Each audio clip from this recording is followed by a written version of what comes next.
Yes, my name is Lisa Romaneehsen. I'm from the University of Kiel, and the next few minutes we will focus on the charge sign dependence of recurrent Forbush decreases.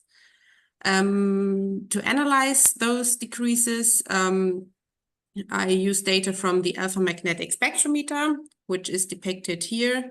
So it's a huge particle detector located on the ISS. And so far, the AMS collaboration provided daily fluxes of protons, helium, electrons, and positrons.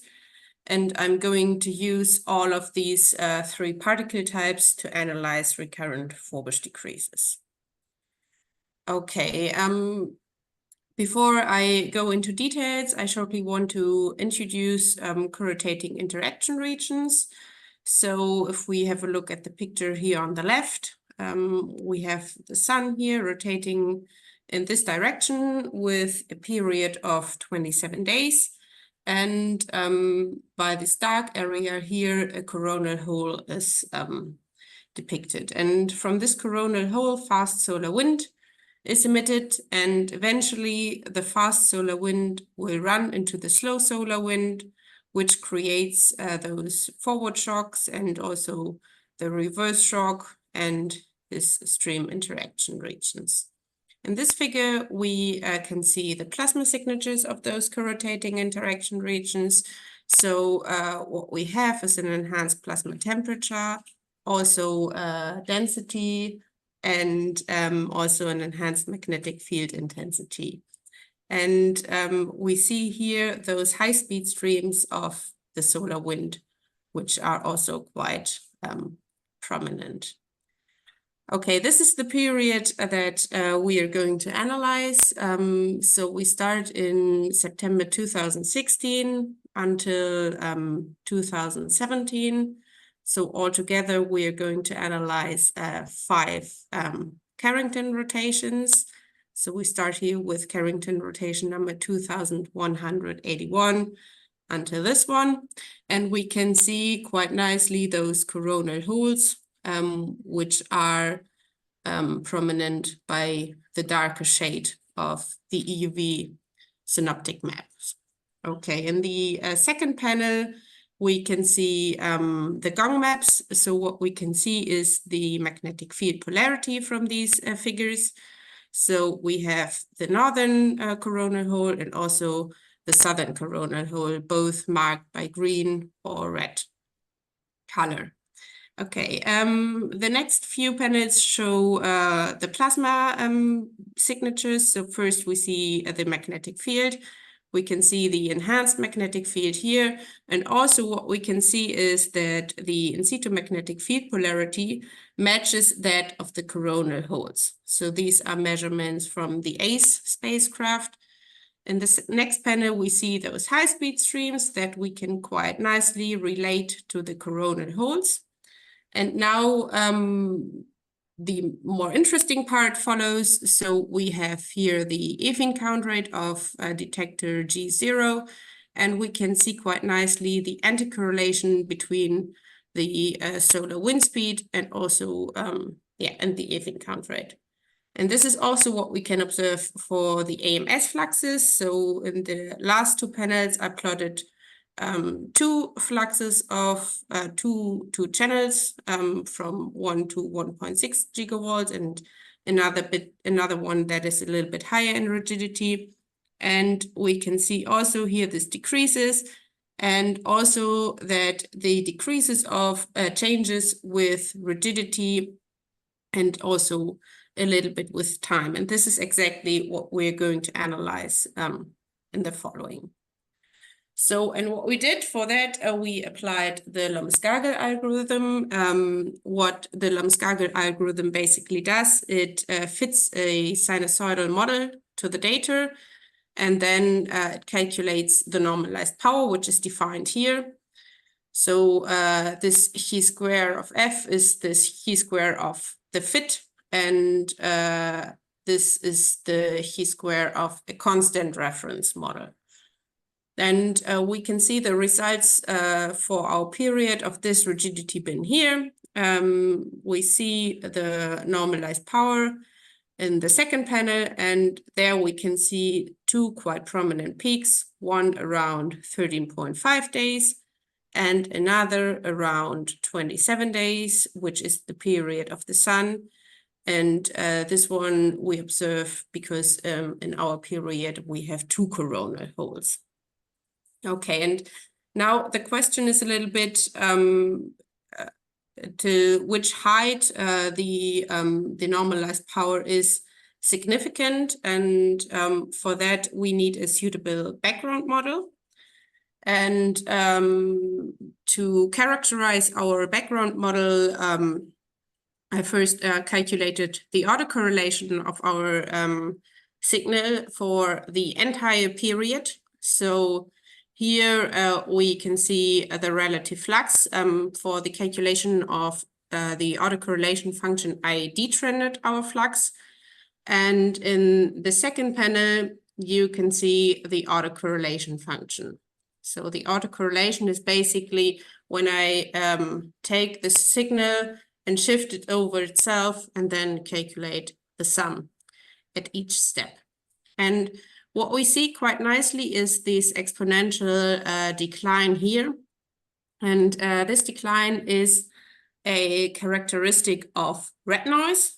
Red noise is defined as given here. So this Z is a normally distributed random number, and this alpha is the autocorrelation coefficient at like 1. So when I shifted it for 1 day.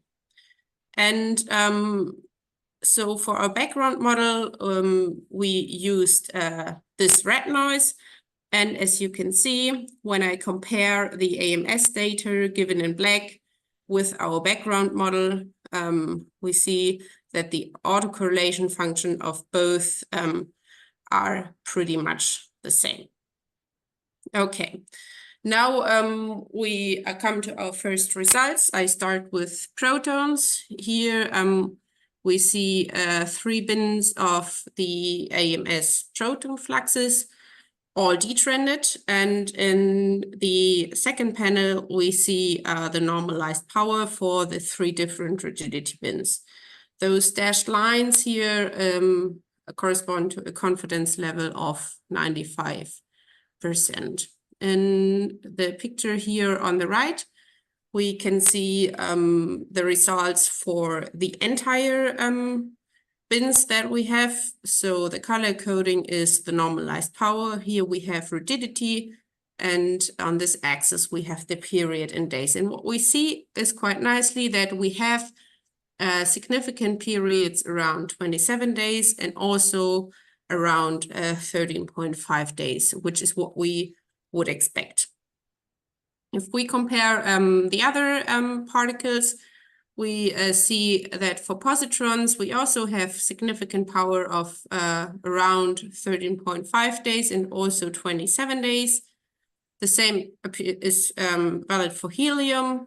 But if we have a look at the electrons, we see that there is no significant period around 27 days and also nothing here except for a few outliers.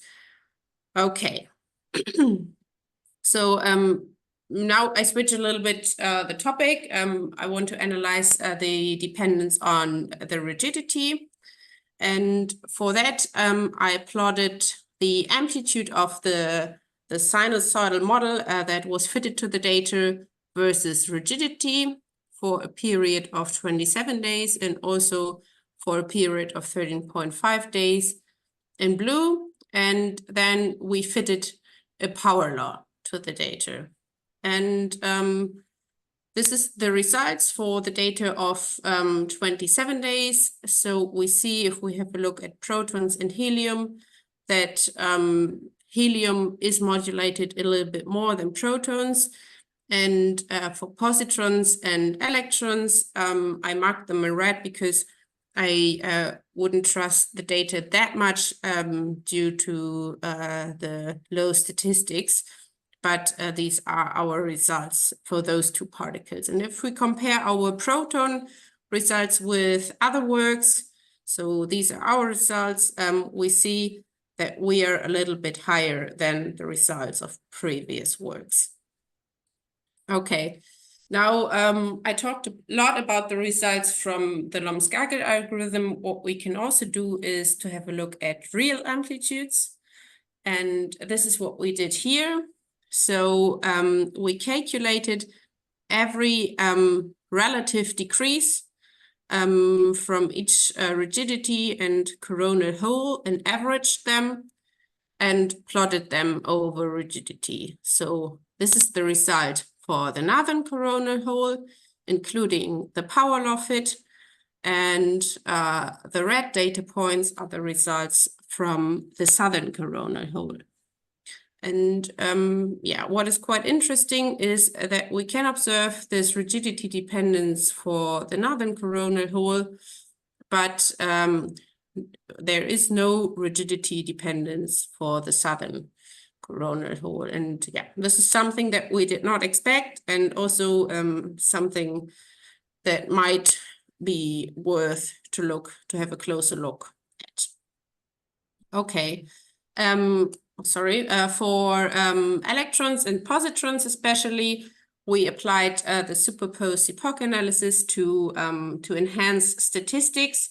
And what we did is we put every rotation or every influence area of the coronal hole over each other, and then averaged all those data points, which leads to this period, which is called a superposed epoch. And the results are given here in this lighter green. And we see that it differs a little bit from the average data points. And if we compare the results of the Lomsgager algorithm, which are given here, to the results of the superposed epoch analysis, we see that for protons and helium, the data or the power law index are very much alike. But for positrons and electrons, this is not the case. And also, I would say that this is due to the statistics. Okay.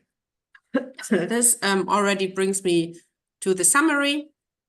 From the Lomsgager algorithm, we saw that only positively charged particles show significant periodicities at 27 days. And we saw that the electron periodicity differs from that of positively charged particle. And considering the amplitudes, we saw that the modulation of protons matches literature values. Helium is modulated more than protons, and no conclusion was possible for positrons and electron. And the most striking thing from the amplitude analysis was that the southern coronal hole shows no rigidity dependence. Okay, thank you very much for your attention. Thank you very much. Any questions? Yes, Alexis. Hi, Lisa. Thank you for your presentation. Hi. Very interesting. I wonder if the difference between the two coronal holes could be related to the extent of the corrotating interaction region in latitude. I'm saying that because during my PhD, I looked at the recurrence of Forbush decreases due to CIRs. And in a paper that I published at the time, we saw that the broader the CIR extended in latitude, the deeper the Forbush decrease was. And I wonder if that would show up in your data or not, if the two coronal holes potentially had quite different CIRs associated with them.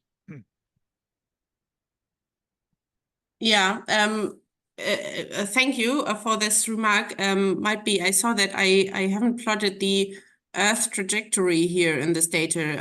I also have a plot where I plotted the Earth trajectory. And when I look at the extent of the coronal holes here in latitude, they appeared to be the same, but still something that we can have a closer look at. So yeah, thank you. Yeah, I think with MHD simulations, you would have a good idea of the extent. Yeah, the yeah, yeah. scale and stuff. That's what we did at the time, but these were very early on in the MHD. Okay. Bernd. Yeah, thank you very much, Lisa. But I think Alex comment, this is Bernd talking, by the way, of getting an MHD simulation would be quite nice, but maybe Alex can help out in doing such Yeah. kind of stuff, because we are really lacking an idea why this is so different. Another question I had at the time, I didn't have continuous electrons and positron data, but the expectation was that if there is a propagation diffusive barrier driven by the CIR propagating the ecliptic, then due to the large scale gradient and curvature drifts, the recovery phase might be different between the two populations, because some would be coming from higher latitudes than others. Yeah, have you thought about, have we tried to look into this, that the, like for the normal Forbush decreases, you remember the paper from the consortium, have we looked into how the recovery is changing for the electrons and the protons in the good examples?